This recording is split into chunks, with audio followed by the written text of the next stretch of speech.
TV విశ్వ హిందూ పరిషత్ కేంద్రీయ ప్రధాన కార్యదర్శి మిలింద్ పరాండే కన్నూరులో పర్యటించారు. ఈ నేపథ్యంలో ఆయన మీడియా సమావేశంలో ఉదయనిధి స్టాలిన్ సనాతన ధర్మాన్ని అవమానించారని, ఇద్దరు మంత్రులు వేదికపై ఉండగానే దయానిధి మారని వ్యాఖ్యలు చేయడం చాలా బాధాకరమైన విషయమని ఆయన ఆరోపించారు. బాధ్యత గల వ్యక్తి సనాతన ధర్మాన్ని అవమానించడం క్షమించరాలేదన్నారు. కాంగ్రెస్ లో పొత్తులో ఉన్న దయానిధి మారన్, మల్లికార్జున ఖర్గే, చిదంబరం ఆ వ్యాఖ్యలను సమర్థిస్తున్నారని విమర్శించారు. ఉదయనిధి స్టాలిన్ పదవి నుంచి తొలగించాలని, దీనిపై న్యాయ వ్యవస్థ కూడా స్పందించాలని కోరారు. దేశంలోని ఆలయాలన్నింటినీ హిందూ సొసైటీలకు అప్పగించాలని డిమాండ్ చేశారు. ఢిల్లీ నుంచి వారు వచ్చేశారు, దేశవ్యాప్తంగా వచ్చేశారు. మీడియా సమావేశాన్ని వారు తీసుకోవాల్సిందిగా కోరుతా ఉన్నాం. ఈ సమావేశంలో పాల్గొన్న వారిని పరిచయిస్తాను. అవైపున వారు శ్రీ నందిరెడ్డి సాయిరెడ్డి గారు విశ్వ హిందూ పరిషత్ రాష్ట్ర కార్యదర్శి, వారికి వారు శ్రీ గోరట అధ్యక్షులు, వారు శ్రీ ప్రాణేష్ గారు విశ్వ హిందూ పరిషత్ రాష్ట్ర ప్రధాన.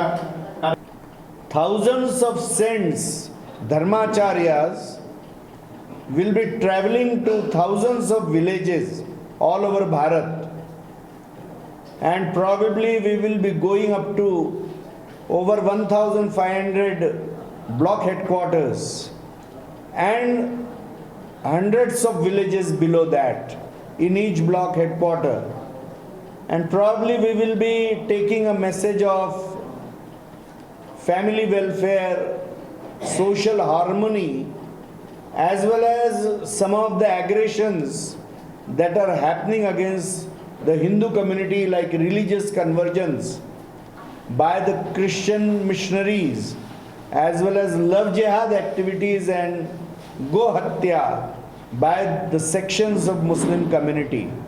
So creating awareness about these topics, Pujya Sadhus will be doing some Jagran or awareness programs. Thirdly, we will see that Udayanidhi Stalin, 2 days ago, he abused and insulted Sanatan Dharma. He is a constitutionally sworn member of the Tamil Nadu government, and there were 2 ministers sitting on the stage that time. One of the ministers is responsible for taking care of the temples in Tamil Nadu. So such responsible people are abusing a particular dharma is not acceptable, and we are really wondering whether the Honorable Supreme Court will take cognizance or not, because if somebody says something against Islam and Christianity and then suo moto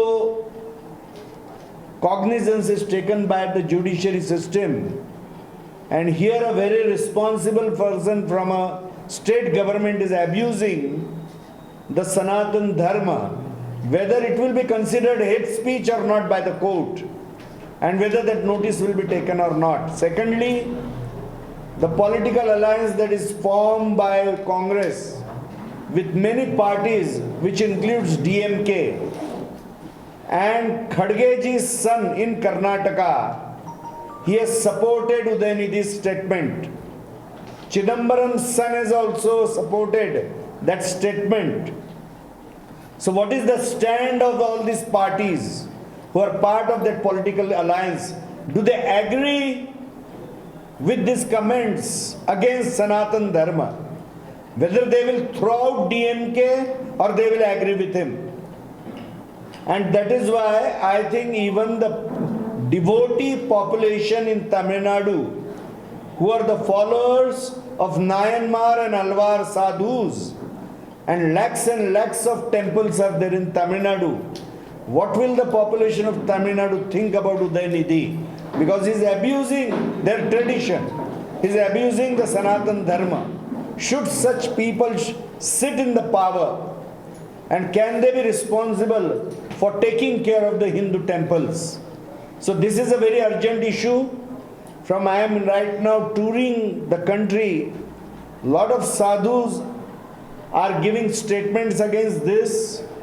Vishwa Hindu Parishad is also condemning such statements, And the way the mood is there, many people are filing cases against him for insulting their feelings.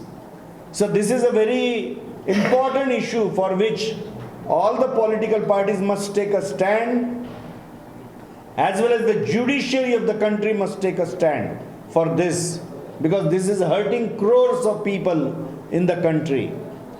And lastly, when I am touring right now Andhra Pradesh, there are reactions of many people that many of the board members of the Tirupati board, they have maybe cases or their reputation is in question.